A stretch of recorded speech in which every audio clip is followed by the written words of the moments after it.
Good Monday morning. Welcome to First Mover, your first global look at today's action in the Bitcoin, blockchain, and digital asset space. I'm your host, Christine Lee, and joining me are my co-host, CoinDesk Managing Editor of Global Capital Markets, Lawrence Lewitton, as well as Managing Director of International Content, Emily Parker. Good morning, Emily and Lawrence.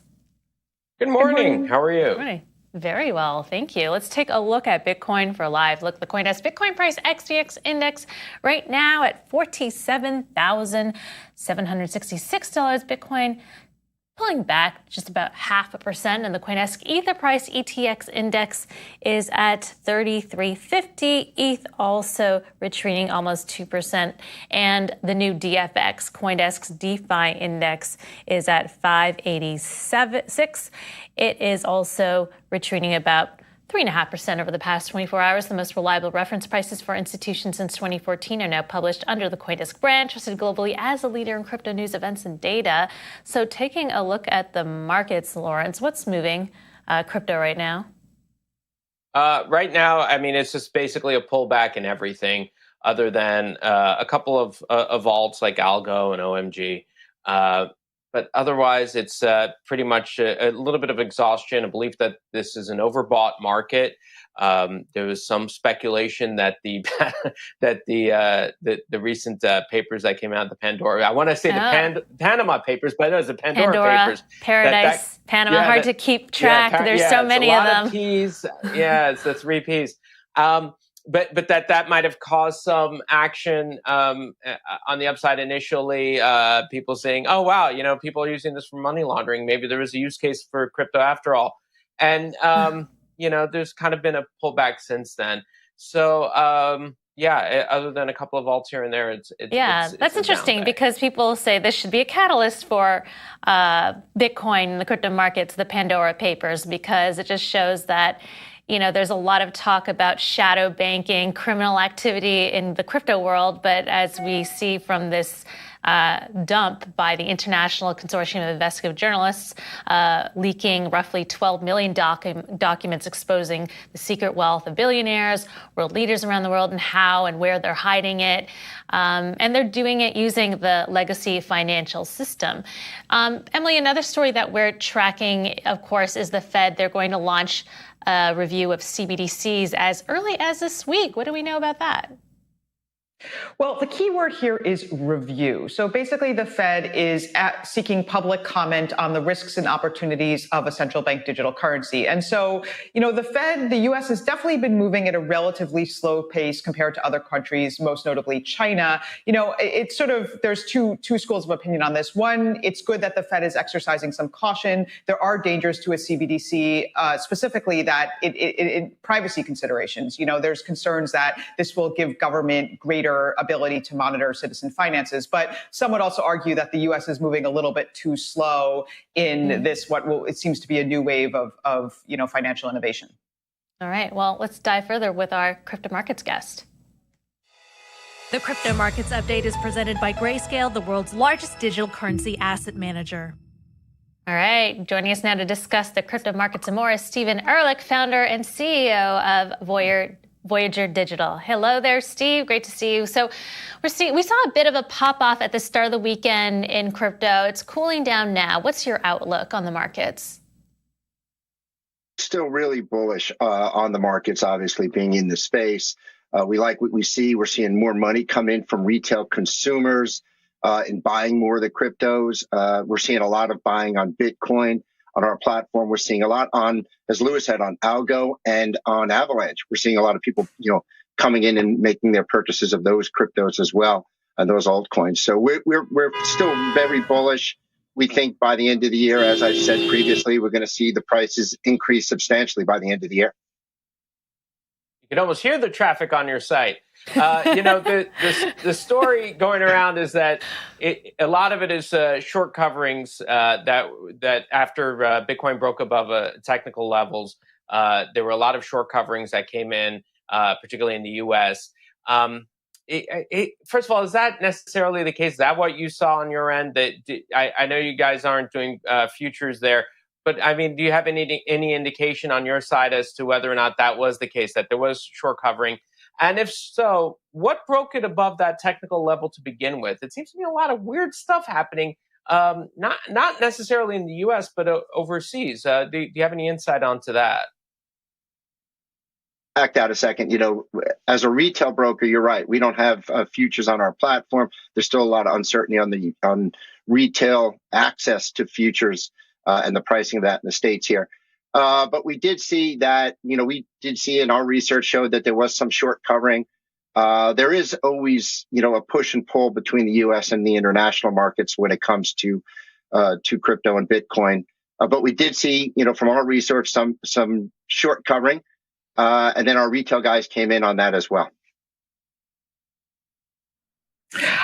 So there's been some very dramatic movements in Bitcoin recently, and one of the causes that analysts are suggesting are regulatory movements either from the United States or from China. China is quite obvious. They just, went to a new level in their crypto crackdown. But you also have some signs from the U.S. that they are kind of tightening the regulatory framework. Do you think that either of these are playing into Bitcoin's price?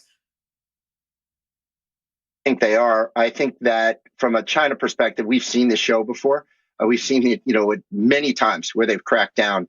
Then there's always some more crackdown that comes after that. From a U.S. perspective, I actually think that it is holding back the price a little bit, but regulation's good. We've been saying that for a good long time here, that the more regulation that comes, we put an infrastructure in place to oversee, those of us who are abiding by the rules and playing, a normalized game and using traditional market rules and a lot of the things that we do.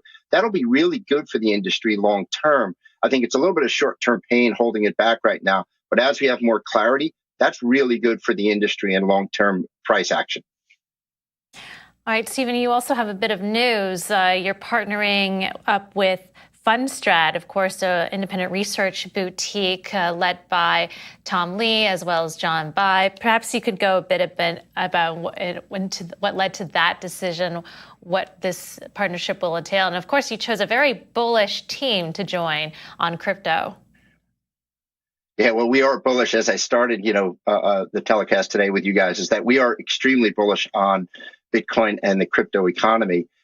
We've known Tom a while now. We think he's one of the best, if not the best in the business, him and his team with crypto. And we really believe that it's really important to bring more education to retail consumers. I've seen this before. This is how the online brokerage business started 20 years ago when we just gave access and then we brought more research and information to retail consumers. The time's right. The time is now. We get a lot of questions from consumers as to how they enter the space, what they should buy. And we just want to bring them that research to allow them to make their decisions a much more well-informed decision. Fundstrat's one. The other one we partner with is Market Rebellion and John and Pete Najarian too.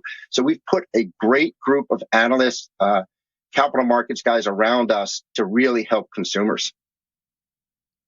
Steve, my understanding was there an investment actually made into Fundstrat? And if so, are you now owning a majority stake, a minority stake? What's happening there?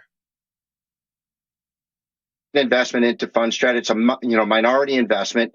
Tom and John Bai still are the majority holders of Fundstrat. We're excited to be partnering with them. But in a lot of things that we do is we want to get involved. We really like the research they do. We have a full plan on how to deliver that to retail consumers. And they do have the best in the business for retail research for consumers. So we're excited about that. But yes, that minority interest is part of the overall production. All right. Well, so you see Stephen? Bitcoin going to you see Bitcoin going to 10 million? I think that was something that Tom once said. I'll say, my prediction from for a while now has been 100,000 by the end of the year, and I'm going to stick to it. Oh, wow. Okay. Well, halfway there. So, Stephen, we still got the remainder of the quarter left, so we'll hold you to it at the end of the year. Thanks for joining us for this morning. That was Voyager Digital CEO Stephen Ehrlich. Coming up, checking in on Asia and CoinDesk's top university rankings for blockchain.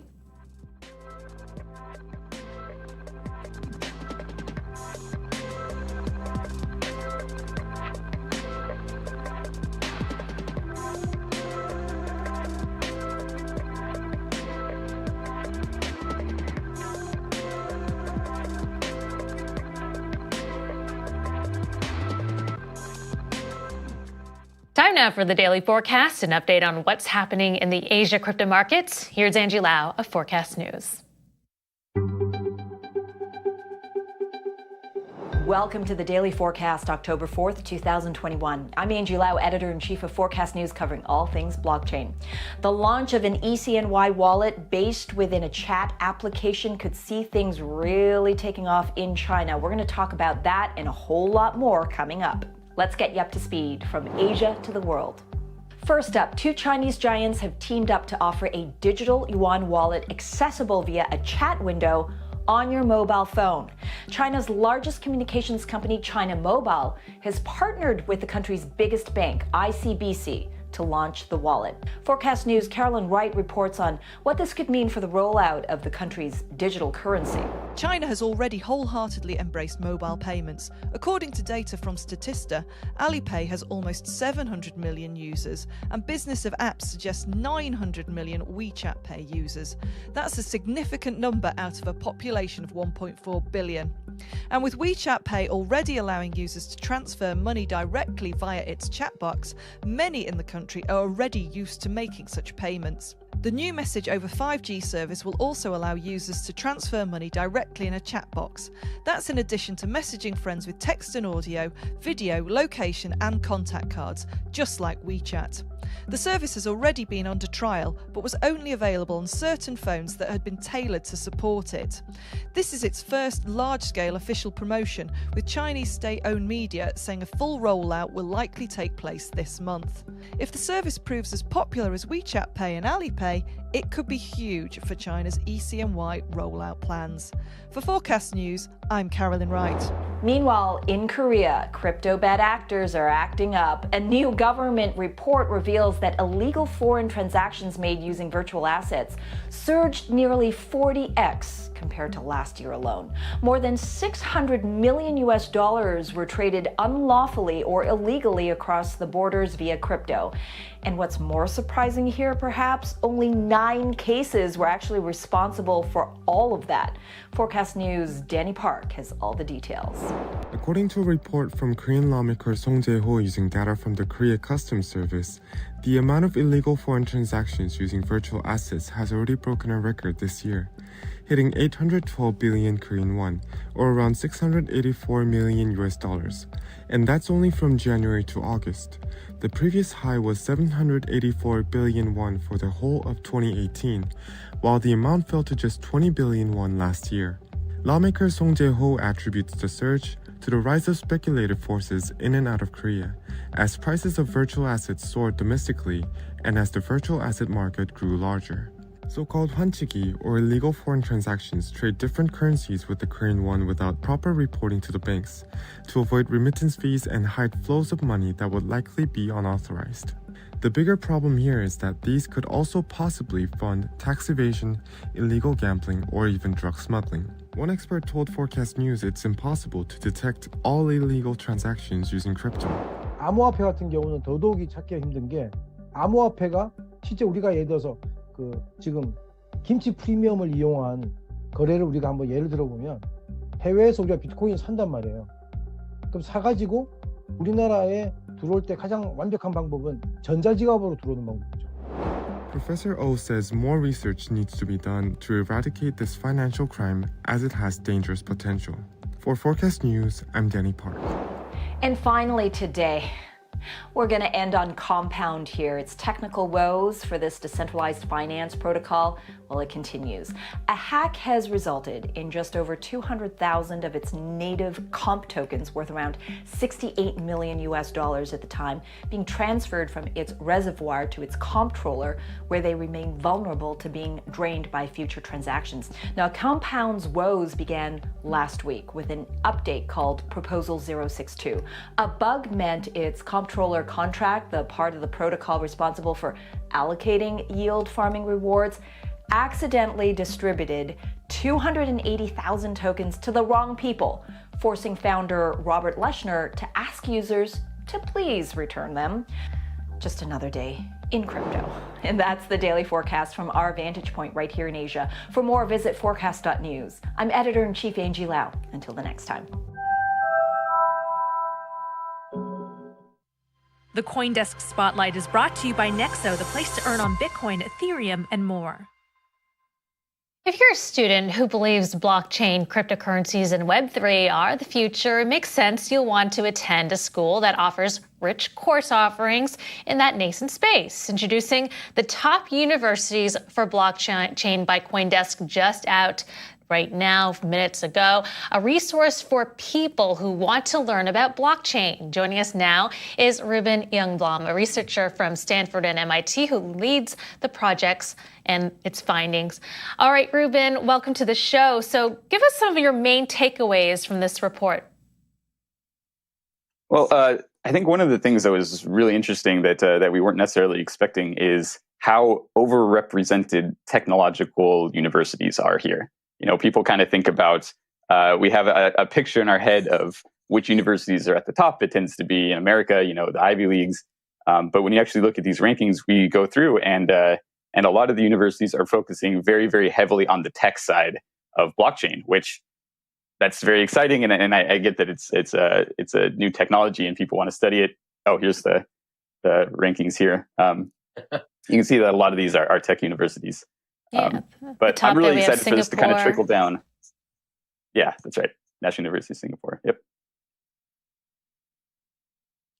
So this raises all kind of a much larger question, just about like blockchain education in general. Do you think why is it necessary to even study blockchain technology or crypto in schools? Are you focusing mostly on grad schools or undergrad? And, because for a lot of like startups and entrepreneurs, they're talking about dropping out of school. So do you really need this as part of an education program?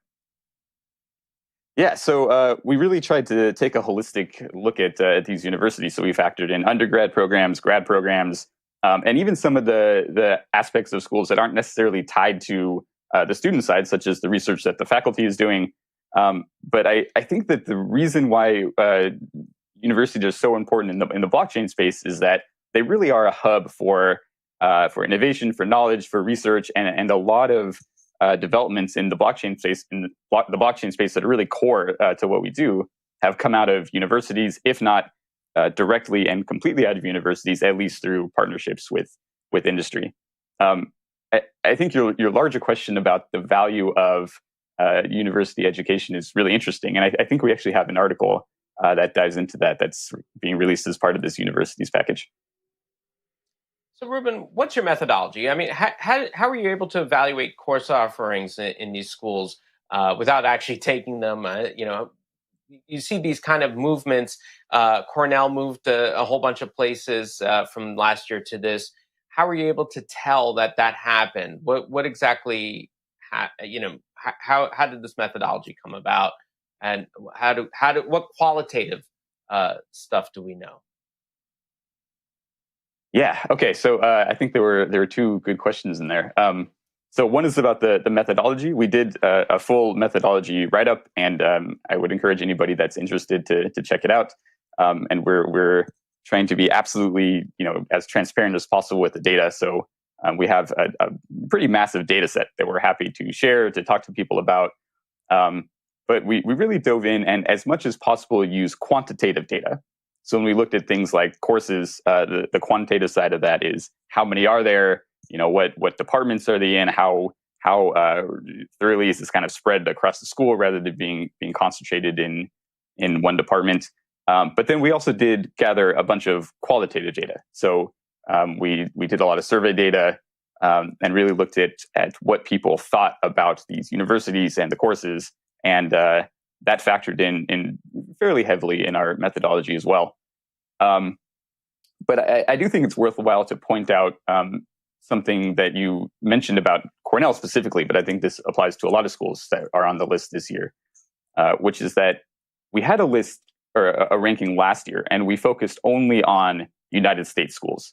And that was it was a resource constraint. We thought, let's put out this ranking, really kind of hone our methodology, and we'll focus on the United States. And that is great for kind of a pilot. But then this year we went through and expanded our scope of schools from 46 US schools up to 230 schools from around the world. So now we considered kind of the international playing field and had a much, much larger initial data set. So a lot of schools dropped in the rankings relative to last year, not because they did anything wrong and not because they got worse, but just because there were more schools that we were considering. So a lot of schools that would have been above them last year just weren't factored in last year. And so this year they made it into the rankings. And we have a lot of chart schools on that as well, dropped. schools and the blockchain ranking and how they compare with positions in mainstream university rankings. I also noticed that Asian schools score more highly than US ones. Why is that? Yeah, the why is a very, very broad question, a tough question to answer. And I would love to see somebody go in and kind of do the research on that. It's a mix of they have a lot of really great schools in Asia, a mix of these schools focusing on the technology, and also possibly just there's a lot in that environment that's a little bit more friendly to blockchain. It's a little more clear. Is the US falling behind? I guess the question is there. Ooh, that's a tough question. I think that every country is kind of struggling a little bit to figure out how to really approach blockchain. There's a lot that we could do in the United States to kind of make our country more friendly. I specifically kind of mentioned and feel very strongly about the regulatory side, just because of my legal background. But I think that doesn't hurt what's happening in Asia. But you're right that they are doing some really great work in Asian universities. And I also just want to bring up this last chart on the rankings against the cost of tuition. What do we learn from this chart? Well, so this chart in and of itself is just pure data, and so it's you should look at it and you can kind of take your own takeaways out of it. But the way that it at least looks to me that I think is kind of interesting is it highlights the high and I think still rising tuition costs in the United States. Which is the yellow dots there on the top. Right, which are the yellow. It was, we thought about doing something, we had a lot of questions internally, like, do we put a regression line here? How do we kind of show this? And thought it might be a little embarrassing to show, a stark line between the United States and the rest of the world. So. Did you do any work on gender breakdowns in blockchain education? No, we didn't. And that's something that I'm so excited to kind of dive into that. Every year we think about these rankings and how we can make them bigger and better next year. And that's something that if not us, somebody I think really needs to do that research. It has to be done, I think, really, really carefully, just because it's such a hot button issue, but it's incredibly important. And so I would encourage somebody out there to get to it before we do. Reuben, this was an ambitious undertaking that you pitched, so congratulations on its completion and its publication today, and very cool to see the results. Thanks for joining us this morning. All right. That was Reuben Youngblom, a Stanford and MIT researcher and partner on Top Universities for Blockchain by CoinDesk. Coming up, our CoinDesk Global Policy and Regulation update with managing editor Nick Day, and why the crypto elite are moving to Puerto Rico.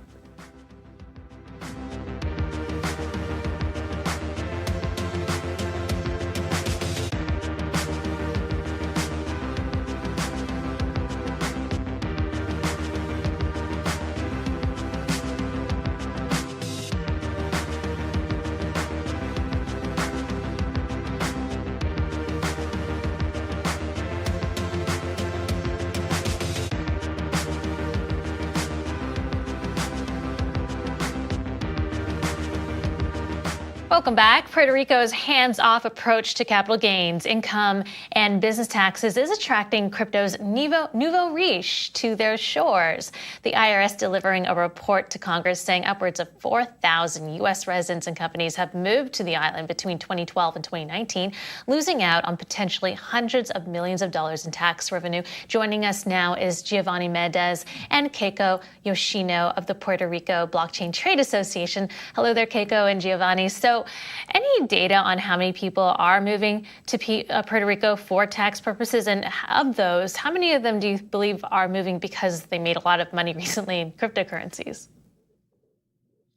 Yep. I would say in the last 8 years, we've had about 4,000 people that have moved to Puerto Rico in general.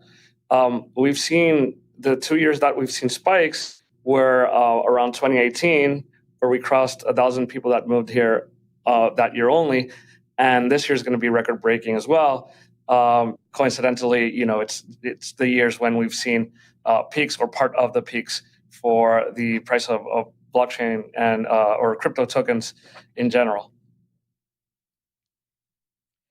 So for some of our viewers who are less familiar with this wider narrative, aside from these tax issues, can you just tell us a little bit about why Puerto Rico has become an important destination for the blockchain community? Like, what does it offer specifically that's attracting people? So the tax incentives are generally the main driver. You pay no capital gains on assets that you sell after moving to Puerto Rico and the gains that accrue after moving to Puerto Rico. So that applies to investment assets in general, not just cryptocurrency, but definitely does apply to blockchain and cryptocurrency.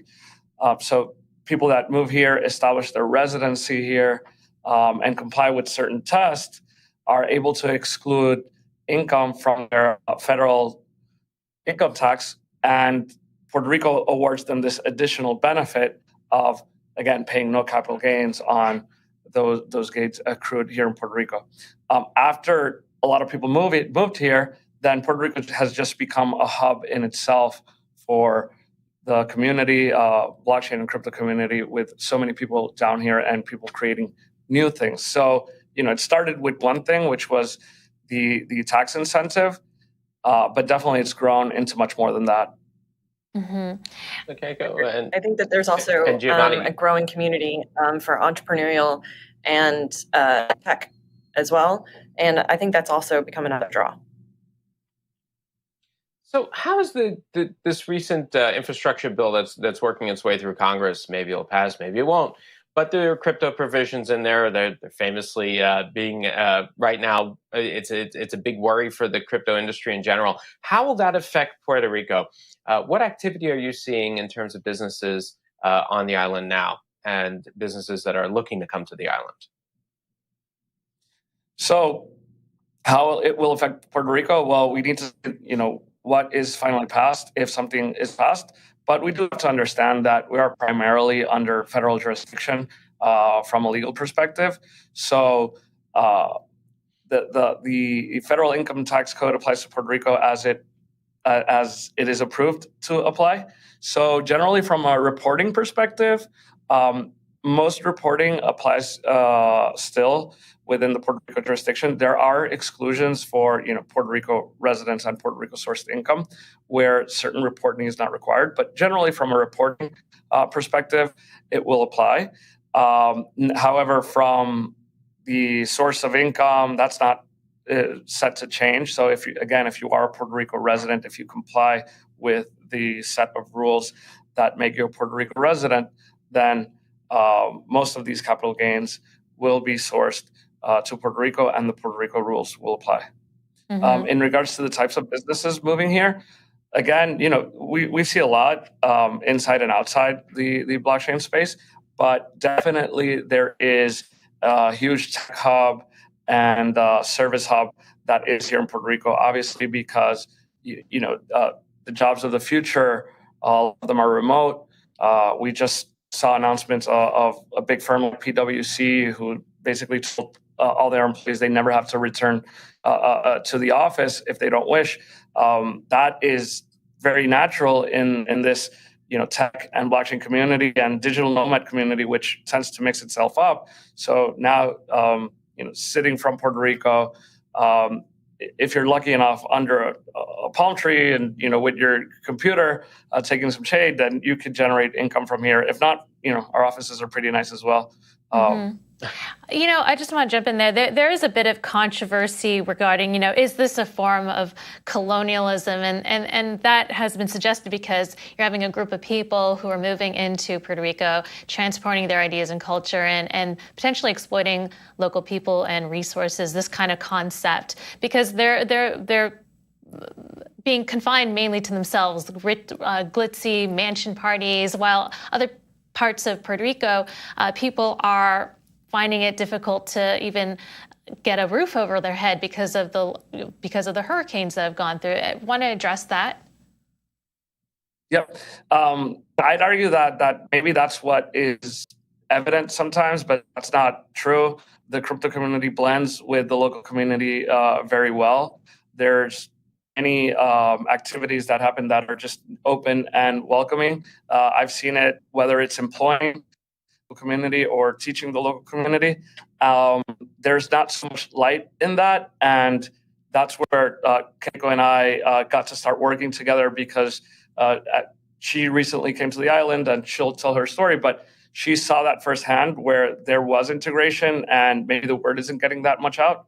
So that's where she came out with the idea of the Blockchain Trade Association and proposed it to me, and I was very welcoming of that. So Keiko, this one's for you. Thanks. Absolutely. I think that there's a really great blend going on here. We just are expanding that footprint today. For instance, we're launching Crypto Curious, which is our a program and educational free workshop for local Puerto Ricans. We're teaching English and Spanish. We have DLTX Chairman James Haft teaching today and every Monday in the month of October.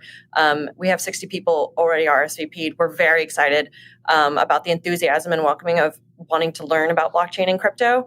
And these are just small ways in which we are trying to be more inclusive, because we are sensitive to the narrative that is portrayed, and working hard to be more inclusive and accessible. All right. Well, we got to wrap it there, and but thanks for coming on to the show. Would be happy to see, a reduction in that gap between the rich and poor on Puerto Rico for sure. Thanks for joining us, Giovanni and Keiko. That was Giovanni Mendez and Keiko Yoshina of the Puerto Rico Blockchain Trade Association. All right, time now to check in with CoinDesk Global Policy and Regulation Managing Editor Nick Day, who is also the editor of CoinDesk's The State of Crypto newsletter.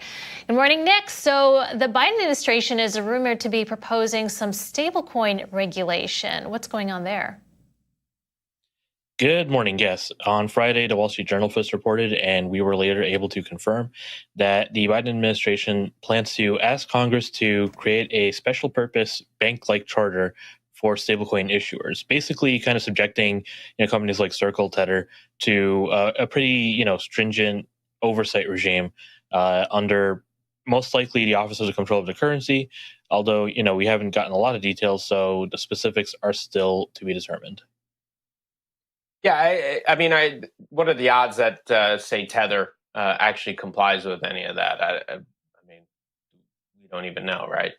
But to change topic a little bit, the Pandora Papers, another set of papers. As we were saying before, you had the Panama Papers and the Paradise Papers, now the Pandora Papers. I think we're stuck on that letter. What do we know about that and its relationship to crypto, if at all? And are these the same players as there were in the previous papers? So these same cast of characters?